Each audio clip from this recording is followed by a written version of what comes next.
Livro Fonte Viva, pelo Espírito Emmanuel, psicografia Francisco Cândido Xavier. Capítulo 81. A Candeia Viva, que traz como epígrafe: ninguém acende a candeia e a coloca debaixo do módio, mas no velador, e assim alumia a todos os que estão na casa. Jesus, no Evangelho de Mateus, capítulo 5, versículo 15. Muitos aprendizes interpretaram semelhantes palavras do Mestre como apelo à pregação sistemática e desvairaram-se com veementes discursos em toda a parte. Outros admitiram que o Senhor lhe impunha a obrigação de violentar os vizinhos, utilizando-se de propaganda compulsória da crença, segundo o ponto de vista que lhes é particular. Em verdade, o sermão edificante e o auxílio fraterno são indispensáveis na extensão dos benefícios divinos da fé. Sem a palavra, é quase impossível a distribuição do conhecimento. Sem o amparo irmão, a fraternidade não se concretizará no mundo. A assertiva de Jesus, todavia, atinge mais além. Atendemos para os símbolos da candeia. A claridade na lâmpada consome força ou combustível. Sem o sacrifício da energia ou do óleo, não há luz.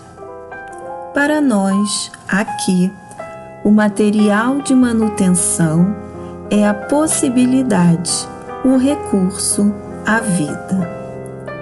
Nossa existência é a candeia viva. É um erro lamentável despender nossas forças sem proveito para ninguém, sob a medida de nosso egoísmo, de nossa vaidade ou de nossa limitação pessoal. Coloquemos nossas possibilidades ao dispor dos semelhantes. Ninguém deve amealhar as vantagens da experiência terrestre somente para si. Cada espírito provisoriamente encarnado no círculo humano goza de imensas prerrogativas quanto à difusão do bem, se persevera na observância do amor universal. Prega, pois, as revelações do alto, fazendo-as mais formosas e brilhantes em teus lábios. Insta com parentes e amigos para que aceitem as verdades imperecíveis. Mas não ouvides que a candeia viva da iluminação espiritual é a perfeita imagem de ti mesmo.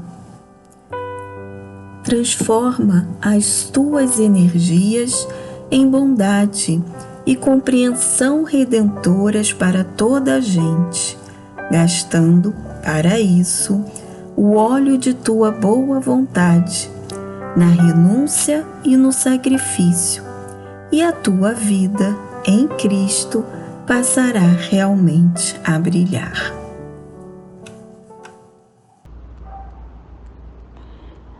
Penso que reconhecemos logo os dizeres deste versículo do Evangelho de Mateus, porque já ouvimos com certeza em muitas traduções, dizendo assim: ninguém acende a candeia debaixo do módio, mas o velador. Assim diz o Emmanuel na epígrafe. e também a candeia debaixo do alqueire, mas no velador, como traduz o João Ferreira de Almeida. E outra tradução ainda diz debaixo do alqueire e sim sobre o candeeiro. Não coloque embaixo do alqueire, mas sim sobre o candeeiro. Bem, as palavras são diferentes, mas remetem ao mesmo sentido. Candeia, significando lâmpada, vela, e candeeiro, como castiçal ou velador, que é o suporte de madeira de vela para segurar a vela. Colocando em nossas palavras, não se coloca uma vela, uma lamparina, aquilo que se conserva aceso, uma lamparina, debaixo do lugar que sustenta a vela. Essa é a maneira de nós dizermos a expressão que Mateus colocou. Vamos ainda ver. A expressão alqueire ou módio era uma unidade de medida utilizada pelos árabes e depois também pelos romanos. Mas a palavra alqueire vem do árabe. Eles escrevem al-quiere. Mas alqueire, na parábola, tem um outro significado. Era o significado de um uso antigo para vaso, pote ou vasilhame. Então vamos pensar de outra maneira. Não coloque a vela debaixo do vaso. Por essas simples anotações, nós vemos que as palavras com sentido diferente, com esse módio e alqueire, e vamos repetir que é uma medida usada pelos árabes e que muito usada no Brasil. Um exemplo, no Brasil, dependendo da região, ela tem uma medida. Eu anotei só São Paulo para a gente ter quanto que é um alqueire, 24.200 metros quadrados. Bem, fizemos então uma interrupção para dizer quanto mede um alqueire no Brasil. Mas, então, sentidos diferentes, como esses que nós estamos estudando, pode nos confundir se nós não soubermos o sentido que tinha naquele povo e naquele momento. Então, pensamos como a vela pode ser colocada embaixo de uma medida de terra. Fica difícil compreender. Mas sabendo que Jesus fala ao povo galileu em vaso, pote ou vasilhame, para não colocar a vela debaixo disso, e não, ele não quis dizer em medida de terra, e repetindo porque na Palestina era costume guardar a candeia apagada debaixo do vasilhame. Então, era costume falar alqueire dentro dessa concepção. E assim nós compreendemos o sentido que Mateus registra em seu evangelho. Agora vejamos as circunstâncias, o momento em que Jesus fala. Afinal, o contexto nos ilumina, nos esclarece também. Quem sabe nos esclarece como a luz de uma vela ou de uma candeia. Ou, quem sabe, a grande luz que o Sermão da Montanha projeta para os séculos e para todos os espíritos de todas as crenças criadas pelos homens. Esta expressão está então no Sermão da Montanha, ou Sermão das Bem-aventuranças. Vós sois o sal da terra. Se o sal for insípido, como se há de salgar? Vós sois a luz do mundo. Não se pode esconder uma cidade edificada sobre um monte, nem se acende a candeia e se coloca debaixo do alqueire, agora sabemos, debaixo do vaso, mas no velador, no suporte da vela, e dá a luz a todos que estão na casa. Assim resplandeça a vossa luz diante dos homens, para que se vejam as vossas boas obras e glorifiquem a vosso Pai que está no céu, que está nos céus. Imaginemos a expressão comovida dos discípulos ao ouvirem o Mestre, sem se dar conta naquela hora, com os sacrifícios que viriam a se tornarem, para que eles se tornassem o sal da terra, ou a luz do mundo. Quantos sacrifícios ainda! Porque agora, no tempo em que nós estamos, e percebemos a lenta evolução dos homens, nós entendemos que a semente lançada à terra não germina fora da estação. Aquela era a estação própria para os discípulos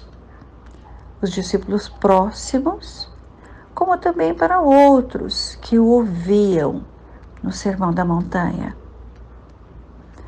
2000 anos depois, nós ainda estamos construindo o terreno para a estação própria. Em quantas encarnações já recebemos a semente, constantemente relançadas, e continuamos em estação imprópria, a germinação.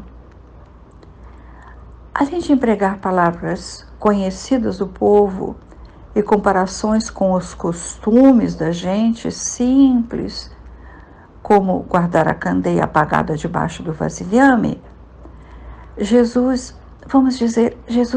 mede a intensidade da comparação que ele faz. Ele não compara a luz que ele pede que os homens iluminem a casa com a luz do sol. Seria impossível para eles, mas que fossem candeias, que precisassem de alimento para iluminar. Candeias estaria dentro da possibilidade. Mas ele assim também fez, a luz solar, não mostrou a intensidade da sua luz. Seria luz demais para nós, deslumbrando e deixando de esclarecer, já que as nossas mentes em sombra e são tão opacas, não conseguiriam perceber tamanha luz do Cristo. Aos discípulos, ele colocou o estímulo: vós sois a luz do mundo, para que não escondessem, não apagassem a chama que ele trazia. Ide, resplandei a vossa luz diante dos homens. Assim segue o capítulo de Mateus, quando Jesus mostra o caminho, a missão dos escolhidos no Sermão do Monte. O Sermão do Monte, o mais importante sermão e completo que nós, homens da terra, até hoje conhecemos. Emmanuel explora outro aspecto do capítulo de Mateus, no Evangelho. Em outros livros, ele já nos indicou o desejo do Mestre. Mateus nos indicou esse desejo. Quem tiver a luz de uma vela, não apague essa pequena chama no vaso, no vasilhame da descrença, do desânimo. Emmanuel nos leva à interpretação que, neste nosso tempo atual, fazemos da comparação que Jesus explicita, nós entendemos assim: muitos aprendizes buscam, apelam para a pregação sistemática, apelam para discursos que fogem à direção que o cristianismo dá. Na atualidade, que cristãos são esses que admitem violentar o pensamento daqueles que têm outra crença, segundo o ponto de vista que é particular a cada um? Quanta dificuldade para exercer a explanação de Jesus. Dificuldade em respeitar o ponto de vista do outro, enquanto iluminamos a mente do outro, a casa do outro. Se a dificuldade é intensa em nosso meio, com seitas individualistas, particulares, mas que são vinculadas ao Evangelho do Cristo, mas que apresentam outros ensinamentos, outras interpretações. Então, o que dizer dessas outras crenças quanto a levar à luz do pensamento crístico aqueles que têm devoção a líderes religiosos de diferentes culturas e que não se consideram irmãos? Como levar a iluminação e respeitar o ponto de vista desses nossos irmãos?